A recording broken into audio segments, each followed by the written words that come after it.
The air, thick with the scent of wood smoke and damp earth, clung to the canvas tents like a second skin. It was a world away from the bustling metropolises and manicured estates of home, a world of mud, marching boots, and the distant, unsettling rumble of unseen conflict. Yet, within this disparate gathering of nations, a different kind of battle was being waged, one fought not with bullets and bayonets, but with whispers and symbols, with the very fabric of language itself. It was a battle waged in secret by individuals whose contributions, though vital, would largely fade into the mists of time, leaving behind only faint echoes in the annals of war. Among these silent warriors, a particular group, often overlooked and underestimated, played a role that was as crucial as it was clandestine. They were the women, and their story, woven into the very codes that protected vital communications, is one we are about to explore, a tale of ingenuity, resilience, and the quiet power of words. To truly understand their unseen history, we must first journey back to a time when the world was teetering on the precipice of an unprecedented global conflagration and explore the circumstances that necessitated such remarkable and often unacknowledged contributions. The early 20th century was a period of immense technological advancement, a whirlwind of innovation that touched every aspect of society. In the military sphere, this meant the advent of new communication technologies, most notably the telegraph, and increasingly, the telephone and radio. These tools promised to revolutionize battlefield coordination, allowing commanders to relay orders and receive intelligence with unprecedented speed. However, this very speed also brought with it a significant vulnerability: the interception of enemy signals. Cryptography, the art and science of secure communication, suddenly found itself at the forefront of military strategy. As armies mobilized and nations declared war in the summer of 1914, the scramble to establish secure communication lines intensified. In the United States, the declaration of war in April 1917 marked a pivotal moment. While American involvement in the Great War was initially hesitant, the nation was, by necessity, thrust into a complex and demanding global conflict. The rapidly expanding American Expeditionary Forces, or AEF, found themselves deployed to the Western Front, a brutal and industrialized landscape of trench warfare. Communications were paramount. Orders needed to reach the front lines. Intelligence reports from reconnaissance units had to be relayed back to headquarters, and strategic plans had to be disseminated without falling into enemy hands. The Germans, with their formidable intelligence capabilities, were adept at intercepting Allied communications. Their success in deciphering coded messages could provide invaluable tactical advantages, leading to ambushes, disrupted supply lines, and ultimately increased casualties. Recognizing this dire need for secure communication, American military intelligence began to establish its own code-breaking and code-making units. The task was immense. Existing ciphers, many of them based on complex mathematical principles, were being constantly tested and, in some cases, broken by enemy cryptanalysts. The sheer volume of messages that needed to be secured, from the highest levels of command down to individual units, created an unprecedented demand for both skilled cryptographers and robust, yet efficient coding systems. It was within this context that an ingenious and somewhat unconventional solution began to emerge. The idea was to leverage a language that was not widely known by the enemy, a language that possessed a unique grammatical structure and vocabulary that would be inherently difficult to crack through traditional cryptanalysis. While many indigenous languages were considered, the Choctaw language, spoken by a significant Native American tribe, was particularly noted for its complexity and its distinct phonetic system. Furthermore, a growing number of Choctaw individuals, particularly men, were serving in the military, making them a readily available and potentially invaluable resource. The initial use of Native American languages as a form of battlefield code was not entirely new. During the Spanish-American War, some Comanche soldiers had been used for their linguistic skills. However, World War I saw a more systematic and widespread application of this concept. The rationale was sound. If the enemy could not understand the language, they could not decipher the message, even if they intercepted the transmission. The challenge, of course, was to ensure that these languages were indeed secure, and that the individuals utilizing them were sufficiently trained in both their native tongue and the nuances of military communication. The United States Army, grappling with the complexities of wartime communication and the need for a discrete advantage, began actively recruiting Native American soldiers who possessed fluency in their ancestral languages. These individuals were often placed in specialized units, tasked with encoding and decoding messages under extreme pressure. Their contributions, however, were often classified, and the individuals themselves were frequently instructed to remain silent about their roles, even after the war's conclusion. But the narrative of these code talkers, as they would come to be known, has historically focused almost exclusively on the men. This is a common pattern in historical accounts, where the contributions of women, particularly in roles outside of traditional domestic spheres, are often relegated to the footnotes or entirely absent. Yet, as we delve deeper into the intricate workings of World War I cryptography, a compelling and often overlooked aspect of this story begins to emerge: the crucial, albeit largely unacknowledged, role played by women in developing, implementing, and maintaining the very codes that protected these vital messages. To understand this overlooked contribution, we must rewind slightly and examine the broader landscape of American cryptography in the pre-war and early war years. The development of any robust code system requires not just individuals who can speak and understand a language, but also individuals who possess a keen analytical mind, an understanding of linguistic structures, and the ability to abstract and systematize complex information. These are precisely the skills that were increasingly being cultivated in women, particularly in academic and clerical settings. While women were largely excluded from direct military combat roles, they were instrumental in supporting the war effort on the home front and in various auxiliary capacities. Many women found employment in government offices, including those involved in intelligence and communications. They worked as clerks, typists, telephone operators, and, importantly, as translators and linguists.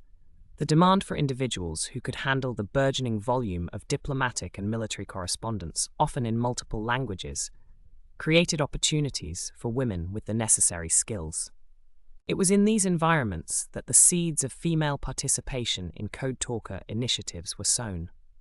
While the Choctaw code talkers were primarily men on the front lines, the infrastructure that supported their efforts, and indeed the development of the codes themselves, often involved women working behind the scenes. Consider the nature of developing a specialized code based on a specific language. This process involves 1. Linguistic analysis. A deep understanding of the grammar, syntax, phonetics, and vocabulary of the language is essential. This includes identifying words or phrases that can be used to represent military terms, tactical concepts, and geographical locations. Code construction. Once the linguistic elements are identified, they need to be organized into a systematic codebook. This involves assigning specific linguistic units to represent specific military terms and establishing rules for combining these units to form coherent messages. Training and dissemination. Individuals need to be trained in the use of the code, both in encoding and decoding. This requires clear instructions, practice exercises, and a reliable method for distributing the codebooks or the necessary components of the code to those who will use it. Maintenance and adaptation. As the war progresses, enemy cryptanalysts are constantly trying to break existing codes. Therefore, codes need to be periodically reviewed, updated, and adapted to maintain their security. It is in the first three of these areas, particularly in linguistic analysis and the initial construction of code systems, where women's contributions, though often undocumented, were likely significant. Imagine the offices filled with women meticulously transcribing intercepted enemy messages, translating captured documents, and assisting in the laborious process of comparing linguistic patterns.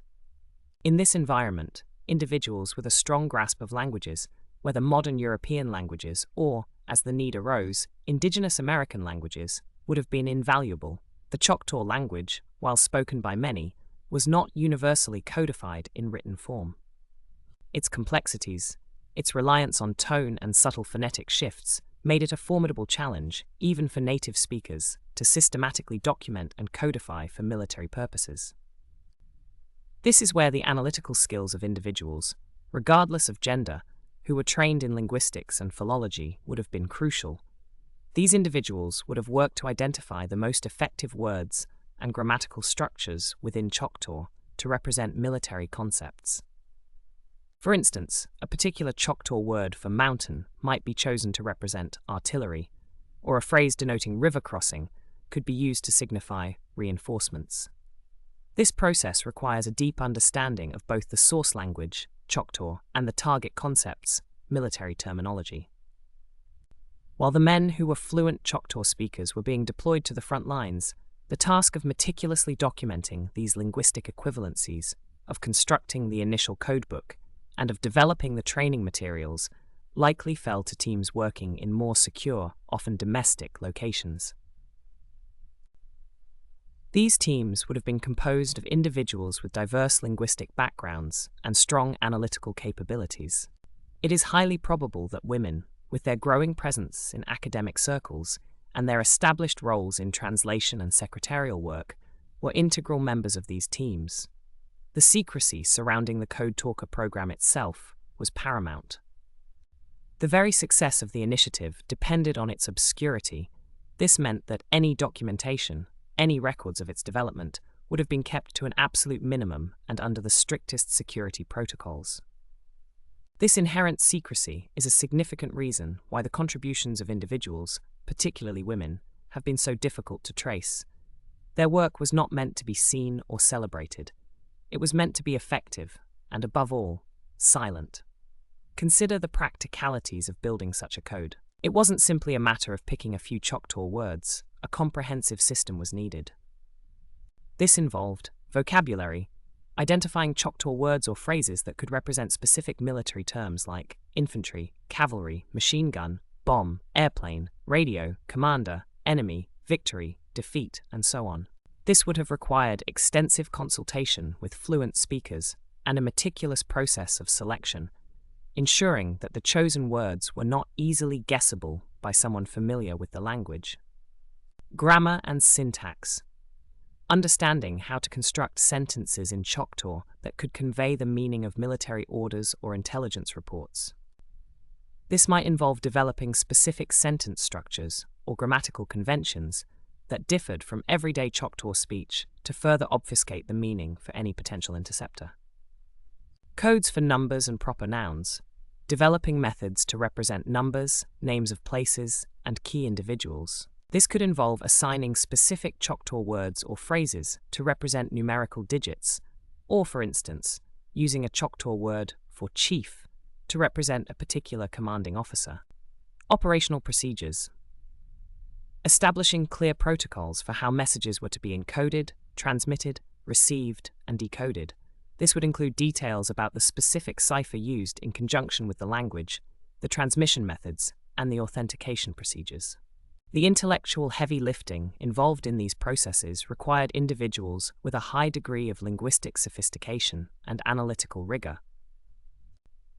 While the Choctaw speakers provided the raw material of the language, the systematic organization and abstraction necessary to forge a secure code likely involved a collaborative effort. It is within these collaborative efforts, in the quiet offices and hushed libraries where such work was undertaken, that women with specialized skills would have found their niche. The prevailing gender roles of the era certainly presented barriers.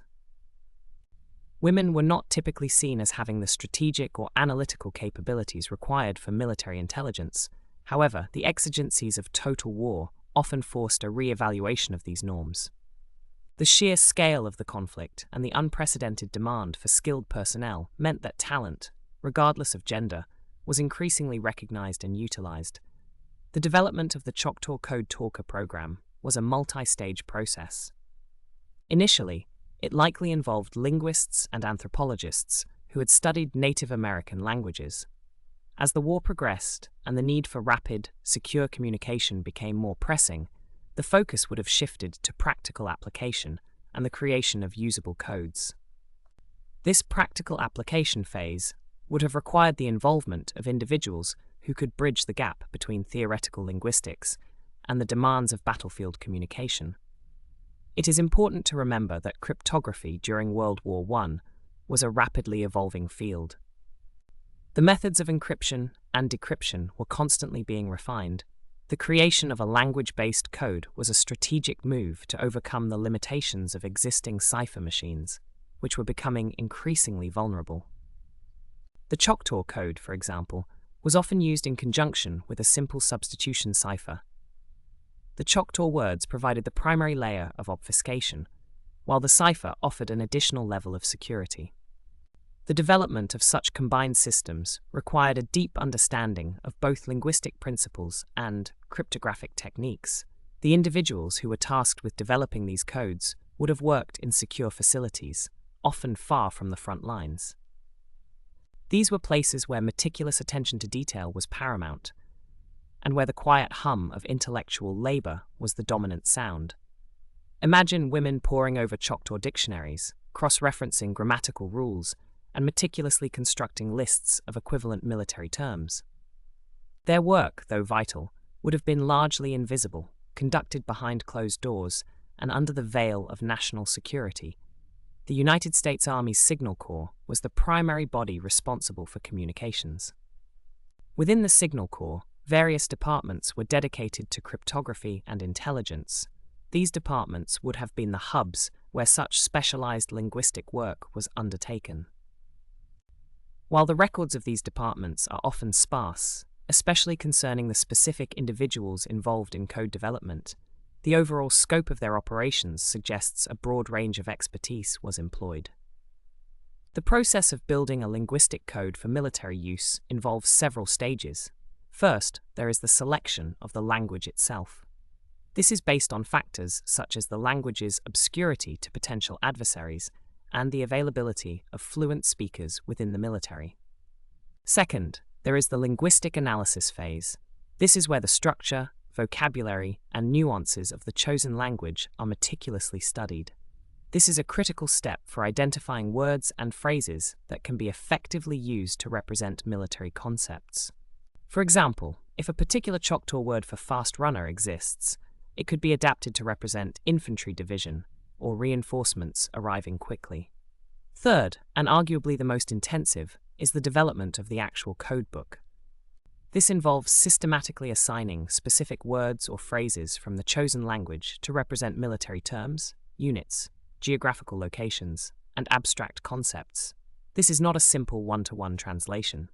It requires a deep understanding of both the source language and the target concepts, as well as a strategic approach to ensure that the resulting code is both secure and efficient for transmission. For instance, if the word for eagle in Choctaw is particularly distinctive, it might be chosen to represent airplane. Similarly, the Choctaw word for strong river could be designated to represent naval fleet. This meticulous process of code construction requires a particular type of intellectual rigor.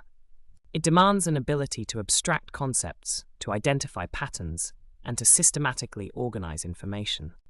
While the men who were fluent in Choctaw provided the linguistic foundation, the architectural design of the code, the intricate framework that transformed a living language into a secure military tool, likely involved individuals with a strong background in linguistics, philology, and even mathematics.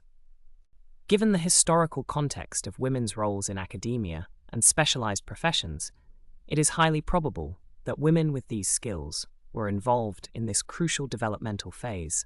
Consider the challenges. The Choctaw language, like many indigenous languages, was primarily an oral tradition. Its written form was not standardized, and its nuances were often best understood by native speakers. This meant that codifying it for military use was an immense undertaking. It required individuals who could not only understand the spoken language, but also analyze its grammatical structure, its phonetic variations, and its potential for representing abstract military concepts. The sheer volume of messages that needed to be encoded and decoded during World War I was staggering. The military was communicating constantly, and the success of operations depended on the security of these communications. The development of a code like the one based on the Choctaw language was not a singular event, but an ongoing process, As the war evolved, so too did the need for code refinement and adaptation. This implies a continuous effort of analysis, revision, and training. The women who worked in government offices, particularly those related to communications and intelligence, often possessed the linguistic skills and the analytical minds necessary for this type of work. They were frequently employed as translators, transcribers, and clerical staff. In these roles, they would have had exposure to various languages and the intricacies of written communication. It is within this context that their contributions to the development of the Choctaw Code and potentially other similar initiatives become plausible. The classification of these programs meant that detailed records were not kept for public consumption. Information about the specific individuals involved in code development was often suppressed, even from the very individuals who served.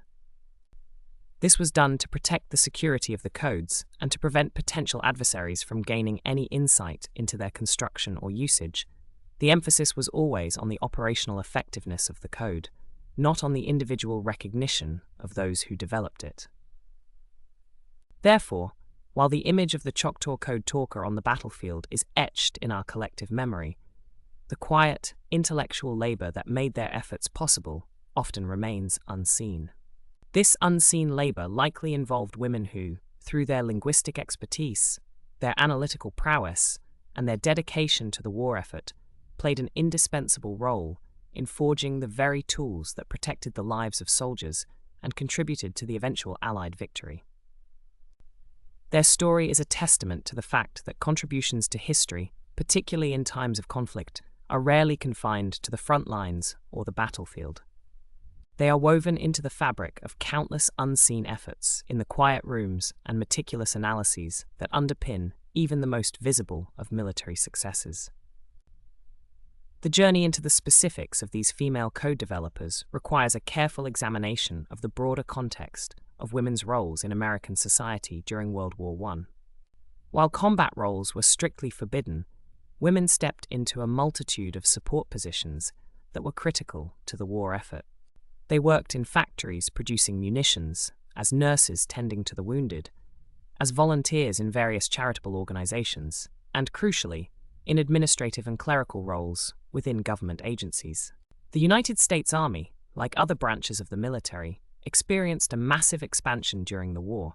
This expansion created an enormous demand for administrative support. Women filled many of these positions, serving as clerks, typists, stenographers, telephone operators, and statisticians. These roles, while not directly on the battlefield, placed them at the heart of military operations, handling vast quantities of information, including sensitive communications. The Signal Corps, responsible for all military communications, was a prime example of an organization where women's contributions became indispensable. Beyond operating switchboards and typing out orders, women with specific linguistic skills were sought after for translation and analysis of foreign documents and intercepted enemy communications. This is where the intersection with cryptography becomes most evident. The development of a language-based code, like the one utilizing the Choctaw language, involved a multifaceted approach. It wasn't solely the domain of the military personnel on the ground. It required a deep understanding of linguistics, a systematic approach to code creation, and a rigorous process of testing and refinement. Consider the initial phases of developing a code like the Choctaw one.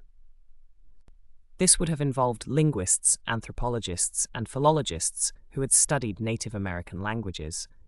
Their task would have been to analyze the structure, grammar, and vocabulary of the Choctaw language. They would have had to identify words and phrases that could be used to represent military terms such as artillery, infantry, reconnaissance, objective, enemy position, and so on. This process required a keen analytical mind and a deep understanding of both the source language and the target concepts. It is within these analytical teams that women with relevant academic backgrounds would have found themselves. Universities and colleges, even in the early 20th century, offered courses in linguistics and modern languages. Women who pursued these fields, often with aspirations of becoming educators or translators, would have possessed the foundational skills necessary for such work. The wartime demand for such expertise would have opened doors that might have remained closed in peacetime. Imagine a scenario in an office within the War Department or the Signal Corps headquarters. Rows of desks, filled with individuals diligently working on various aspects of the war effort. Amidst the clicking of typewriters and the rustle of papers, there would have been individuals meticulously comparing Choctaw vocabulary with military terminology. They would have been constructing tables of equivalence, developing rules for sentence construction, and devising methods for representing numbers and proper nouns. The secrecy surrounding these operations is a recurring theme, and it is a significant reason why the contributions of these women remain largely undocumented. The development of a secure code was considered a highly sensitive intelligence operation. Any information about its creators or its methodology was kept under the strictest wraps to prevent the enemy from gaining any advantage. This meant that even the individuals involved were often sworn to secrecy, with their contributions not publicly acknowledged, even decades later. Furthermore, the societal norms of the time played a significant role. Women were not typically perceived as strategists or cryptographers in the same way that men were. Their roles were often seen as supportive, even if the nature of that support was intellectually demanding and operationally critical. This perception, however, did not negate the reality of their contributions.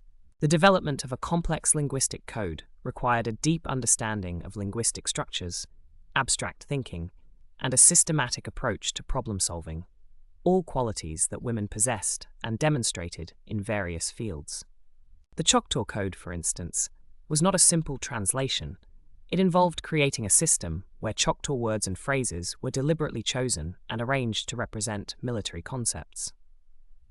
This required an understanding of how the Choctaw language could be manipulated and abstracted without losing its integrity. For example, a Choctaw word for swift-running deer might be assigned to represent cavalry charge, or a phrase meaning great river could be used for transportation convoy. The selection and application of these linguistic units would have been a painstaking process of analysis and creative problem-solving. The women involved in this process would have been working alongside men, but their specific roles might have been differentiated by the prevailing gender expectations.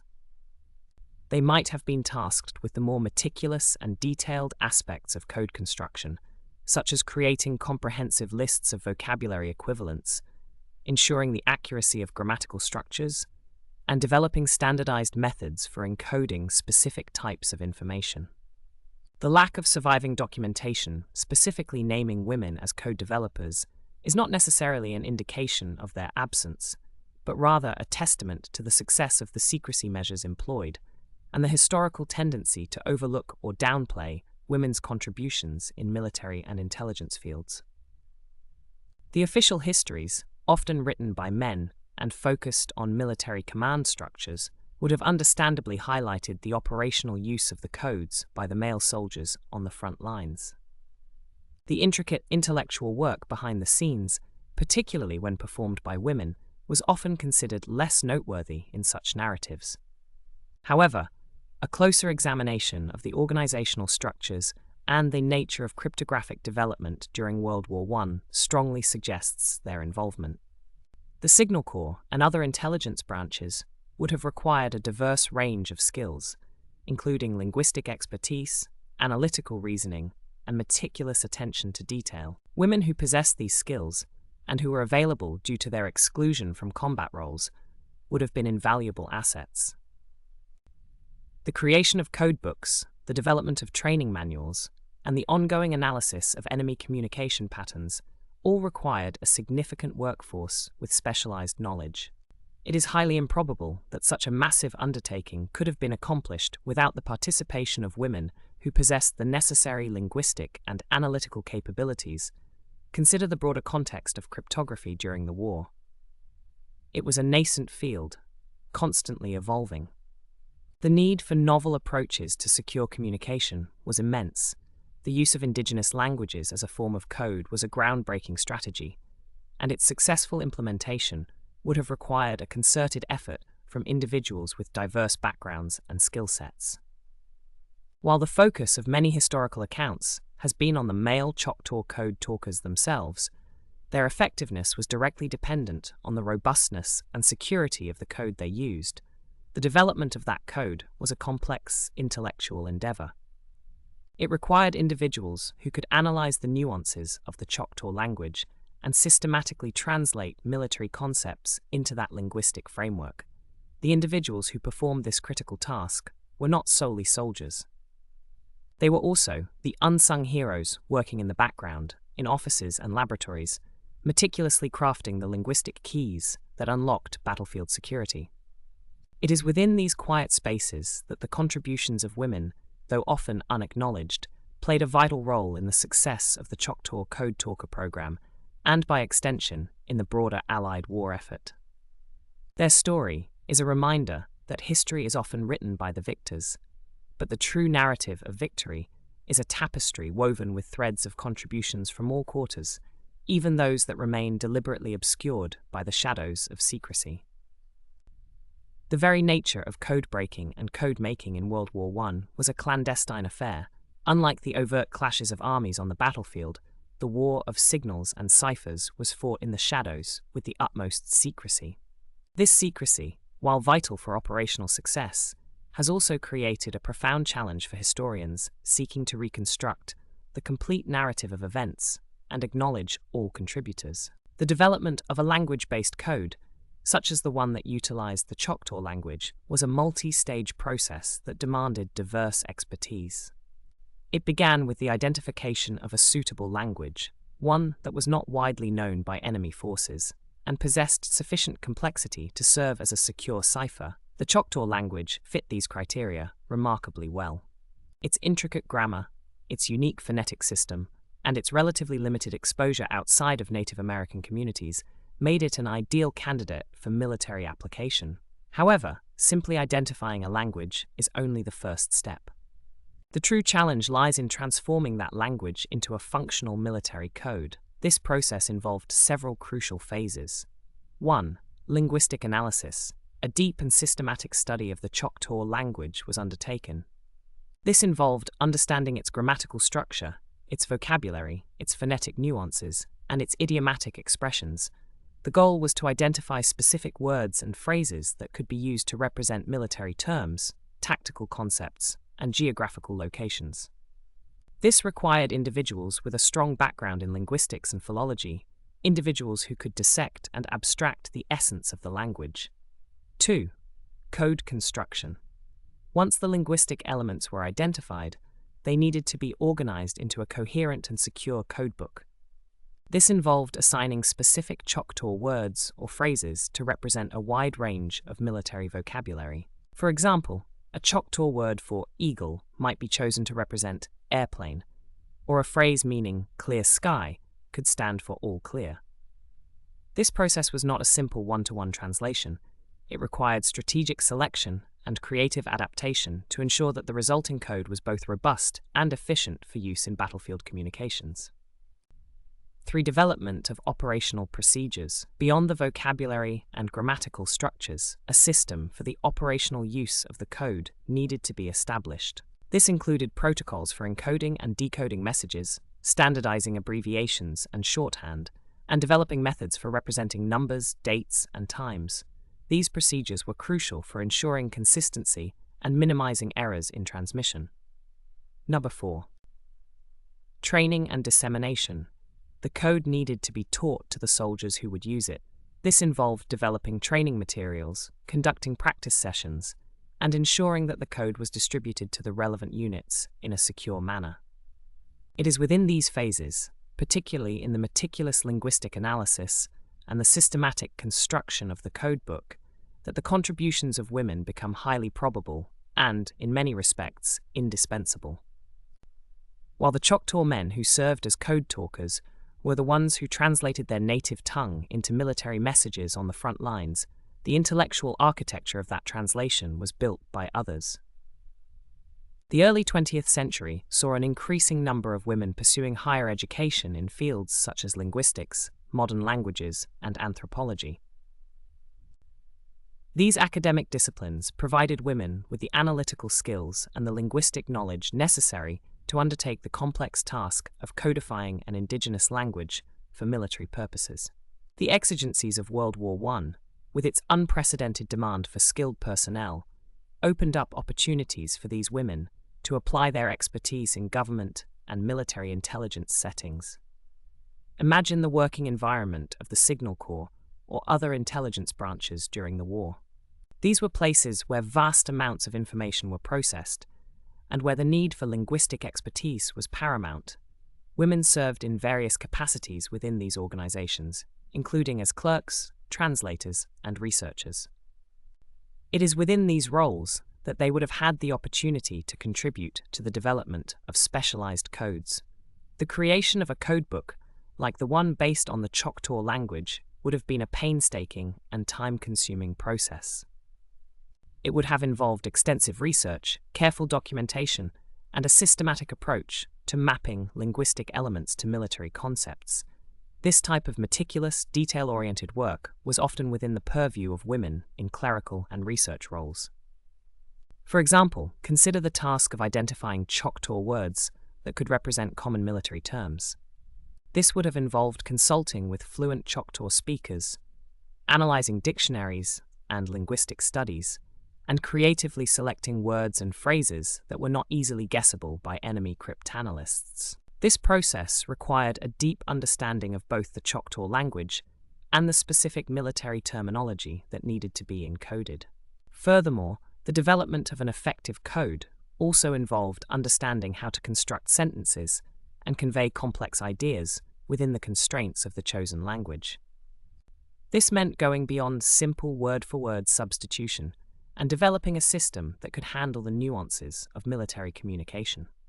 This would have required individuals with a sophisticated understanding of grammar and syntax, both in Choctaw and in the language of the orders being transmitted. The secrecy that surrounded the Code Talker program is a critical factor in understanding why the contributions of women have been so overlooked. The very success of the code relied on its obscurity. Any information about its development, its structure, or its creators was considered highly classified. This meant that even if women were directly involved in the design and construction of the code, their contributions would not have been publicly acknowledged. Their work was intended to be invisible, a silent strength that supported the overt actions of soldiers on the battlefield. The historical record, therefore, tends to focus on the soldiers who used the code, the men on the front lines who bravely transmitted messages in their ancestral tongue. While their role was undeniably crucial and heroic, the intellectual scaffolding that supported their efforts, the meticulous and often unacknowledged labor that transformed a living language into a secure military cipher, is a story that has yet to be fully told. It is highly probable that women, with their growing presence in academic and administrative fields, played a significant role in the linguistic analysis and code construction phases of the Choctaw Code Talker program. They would have brought a unique set of skills and perspectives to the task, contributing to the development of a code that was both effective and secure. Their contributions, though often hidden from view, were integral to the success of the program and, by extension, to the broader Allied war effort. The story of the forgotten female code talkers is not a tale of direct combat, but a narrative of intellectual ingenuity, quiet dedication, and the profound impact of unseen labor in the grand tapestry of history.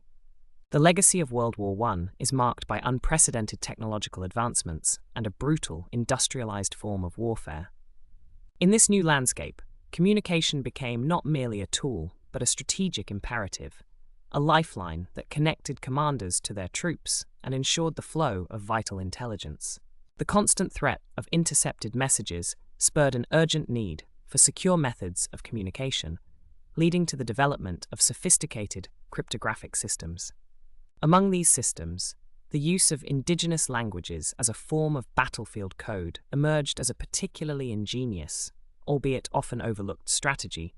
The United States, facing the challenge of securing its communications on the Western Front, looked to its own diverse linguistic heritage.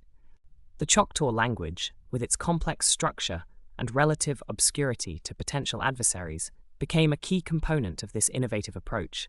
The men who spoke Choctaw and served in the military were instrumental in this endeavor. They acted as the human conduits, translating military messages into their ancestral tongue and back again. However, the creation of the very code they utilized was a far more intricate process, one that demanded a deep understanding of linguistics, a systematic approach to abstraction, and a meticulous attention to detail. This is where the often unacknowledged contributions of women begin to emerge from the historical shadows. The development of a language-based code involved several critical stages, each requiring specialized skills. First, there was the linguistic analysis phase. This required individuals who could thoroughly examine the Choctaw language, dissecting its grammar, its phonetic system, and its vocabulary.